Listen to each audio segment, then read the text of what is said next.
Good morning. আজকে তোমাদের সাথে কাঁকরোল ভাজা আর মিষ্টি কুমড়া ভাজা দিয়ে ব্লগটা স্টার্ট করলাম। আসলে কি বলো তো, আমি বুঝতেই পারছিলাম না যে কোথা থেকে ভিডিওটা স্টার্ট করব আর কোথায় গিয়ে শেষ করব। যাই হোক, আমি সকাল সকাল ঘুম থেকে উঠে সব কিছু ফ্রেশ করে কাজ বাজ সেরে রান্না করছিলাম। হ্যাঁ, তার আগে বলছি চা খেয়েছিলাম। আর রান্নায় ছিল আজকে আমার ডিমের তরকারি, আর ছিল কাঁকরোল ভাজা, আর শরীরের জন্য মিষ্টি কুমড়া ভাজা। আর খেয়েছিলাম সকালে, তো আমি বেসিক্যালি বলেছি আমরা কিছু খাই না তেমন, তাই আমরা খেয়েছিলাম আজকে একটু ছাতুর শরবত। অ্যাকচুয়ালি আজকের এই ব্লগটা তোমাদের সাথে একটা কথা শেয়ার করার আছে, যে আমরা যে ফ্ল্যাটটাতে রয়েছি সেই ফ্ল্যাটটা আমরা চেঞ্জ করে নতুন ফ্ল্যাটে আমরা শিফট হবো।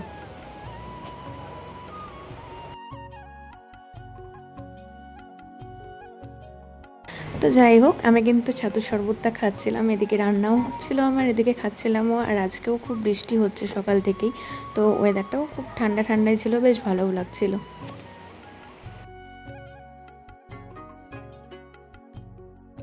আমার রান্না অলমোস্ট শেষের দিকেই। তো রান্না করতে করতে বাদ বাকি যেটুকুও কাজ ছিল সব কাজগুলো শেষ করছিলাম।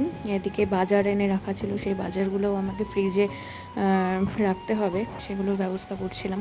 দেন আমার ঘর একদমই অগোছালো ছিল, কারণ আমাদের তো শিফট হতে হবে। তো যার জন্য আমরা সব কিছু ঘরের জিনিসপত্র বের করে সব কিছু গুছিয়ে রেখেছি। দেখতেই পাচ্ছ যে ঘরটা কতটাই এলোমেলো হয়ে আছে। যেগুলো সবজি আনা হয়েছিল সেগুলো আমি ফ্রিজে এক এক করে রেখে দিয়েছিলাম, সব ফ্রিজটা পরিষ্কার করে। আর তো দেখতেই পেলে যে আমার ঘর পুরোটাই অগোছালো, তার মধ্যে সই তো খুব দুষ্টুমি করে, যার জন্য ঘর পরিষ্কার রেখেও শান্তি নেই। তো একা হাতে এবার সব গোছানো, সব কিছু আবার নতুন জায়গাতে গিয়ে শিফট হওয়া, এটা তো খুব চাপের। আশা করি যারা এরকম করেছো বা করো তারা তো সবাই জানো বেসিক্যালি কতটা চাপ হয়। তো একদিকে আমার রান্নাও কমপ্লিট হয়ে গেছিলো, রান্নাবাড়ি সেরে আমি স্নানে যাওয়ার জন্য জাস্ট তৈরি। তো যাই হোক, আমি কোথায় যাচ্ছি, কোন ফ্ল্যাটে যাচ্ছি, আমরা কোন ফ্ল্যাট নিয়েছি, তোমাদের সাথে অবশ্যই পুরো ব্লগটা শেয়ার করব। তোমরা কিন্তু অবশ্যই দেখতে থাকবে, একদম মিস করবে না পুরো ব্লগটি দেখা।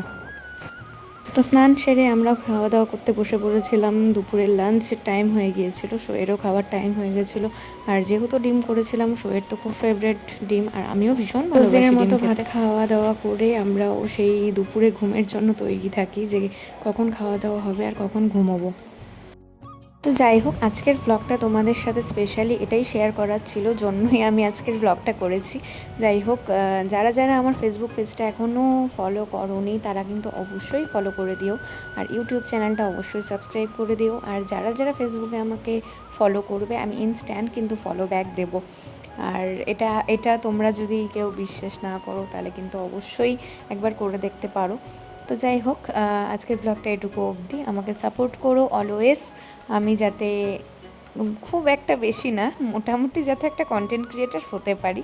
যাই হোক, এটা আমার খুব ফেমাস হওয়ার জন্য না, আমার এটা ভালো লাগে করতে, আমি তাই করি। যাই হোক, সবাই খুব ভালো থেকো, সুস্থ থাকো, বাই।